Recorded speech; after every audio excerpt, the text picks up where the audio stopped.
Hey, it's Paul. Welcome back to a Y&R update for the week of June 8th to June 12th. I'm going to jump right into it because there is a lot to cover.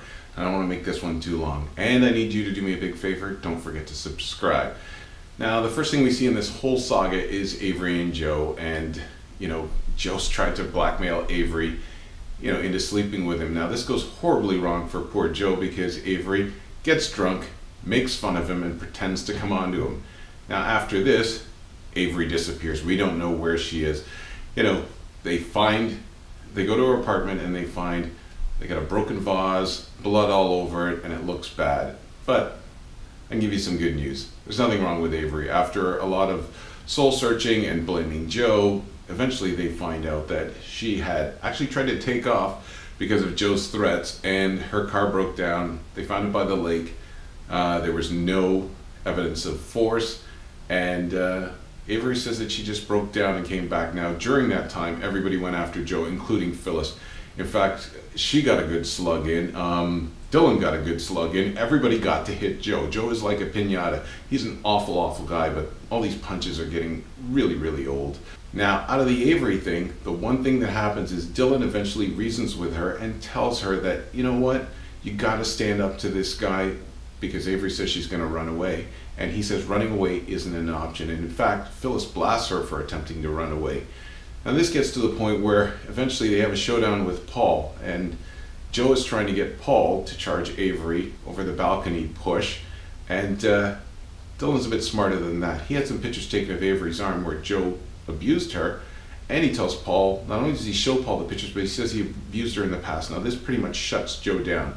Now Avery is at this point brave enough to go and get a restraining order. But in the meantime, Dylan's relationship with Sharon takes a bit of a hit because when she sees that Avery's back, she doesn't really reveal herself, and she starts worrying that old feelings are going to come back and Dylan's going to ditch her again. But Dylan stands by her and he helps Avery. So he gets both done, but lets Sharon know that this is not going to be the thing that drives a wedge between the two of them, and he's going to stand by her. And it keeps Sharon from getting into bed with Joe because Joe does not waste the opportunity to tell Sharon that, he knows there's a bit of a bad girl in her and she's got to take drastic measures to make sure she hangs on to Dylan. But Sharon's not taking the bait on this one, and she trusts in Dylan, and she's lucky that she did because he agrees to stand by her. So we're going to see what happens to Avery because between me, you, and a rock and a hard place, it's already out there. Avery is going to die, and we don't know how, we don't know why. Not really happy about that, but we'll have to wait and see. The other thing that we see is Kevin and Mariah. Now, Mariah wants to hit the road because of this fake post she put in GC Buzz, but she doesn't get too far because the cops catch up with her and they arrest her. Now, while under their arrest, they tell Kevin that basically he's right, but they wanted him to back off. And seeing as he hasn't done that, they are going to hold him and Mariah, but they don't get too far with that because Kevin does their job for them. He says, look, what the killer needs to flush him out is to know that you're opening up the case. So eventually Paul does agree with him, and he does one better. He goes on camera after calling a press conference and says that Paul does one better. He makes this one up on his own. He says they found a tablet belonging to Austin that has evidence in it, and they've used this as a way to flush the killer out, but we really don't find anything out about that.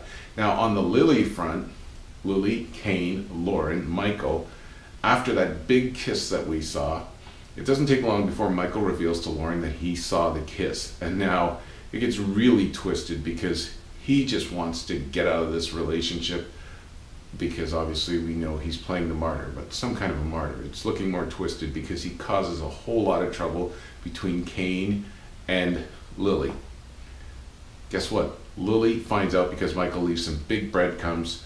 She tricks Lauren into telling her. She blasts Lauren, blasts Kane. Eventually Kane says, I'm going to take a break. I'm going to go stay in a hotel. And Lily sees him and turns around, and 2 seconds later she sees Lauren and Kane talking again, and it's on again. So she is disgusted with them. They're disgusted with Michael for playing games with them, and everything's up in the air with this couple, or these two couples, and Michael's playing puppet master. But he does tell Phyllis that he tried to do something good and a lot of people are getting hurt. So he knows that this ridiculous game that he's playing, for what reason I don't know, bad writing I call it, is not working out for him. Now, on the Jack and Marco front, we see that Marco has gotten himself into a situation. He duped Kyle into wiring $10 million to the people that are holding Jack to have him killed. Now eventually he changes his mind and says he doesn't want him killed, but in the meantime, Marissa is able to get free of the captain, who is now ready to bed her, so he doesn't have to kill her. But he is about to kill Jack, and Jack is able to free himself, Marissa's able to free herself, and Jack sets the boat on fire, and the two of them escape before the boat can blow up. Now Marco's got somebody tailing the ship, and all he knows is the ship has blown up. So things look pretty bad for Jack in this one. Now in Marco's eyes, things are looking pretty grim and final for Jack. So he does the unthinkable, and he goes and he tells Victor, and it does not go the way any of them think, because Victor flips out on him. He tells Marco that he brought him here to do his bidding, and how dare he go ahead and do this. And we leave it with Victor basically screaming that Jack Abbott cannot be dead. Now Phyllis walks in and asks what they're talking about, and we leave things with them there. Now on another front, Ashley is playing bad patient. Stitch does some snooping and finds out reluctantly from her doctor that something is really wrong with her. Now, based on her symptoms and the fact that Stitch was a doctor, he figures out that she's got an aneurysm at the base of her skull. Now, after some prodding, they get her in for surgery, and it appears that the surgery went well. In the meantime, we've got some other shenanigans going as far as the companies. After convincing Kyle to wire the money, Jack brings everybody else in on a secret.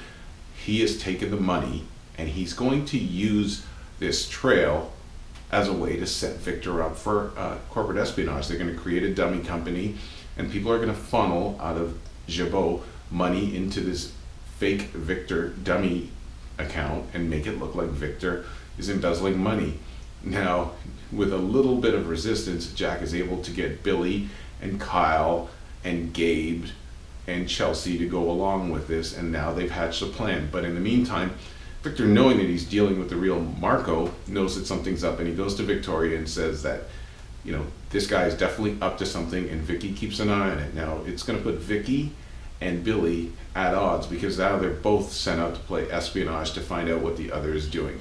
So we'll have to wait to see what develops in this one. And that's basically all we have for this episode. I want to thank you for checking it out. It's YNR Update. My name is Paul. Don't forget to follow us on social media. Have a great day.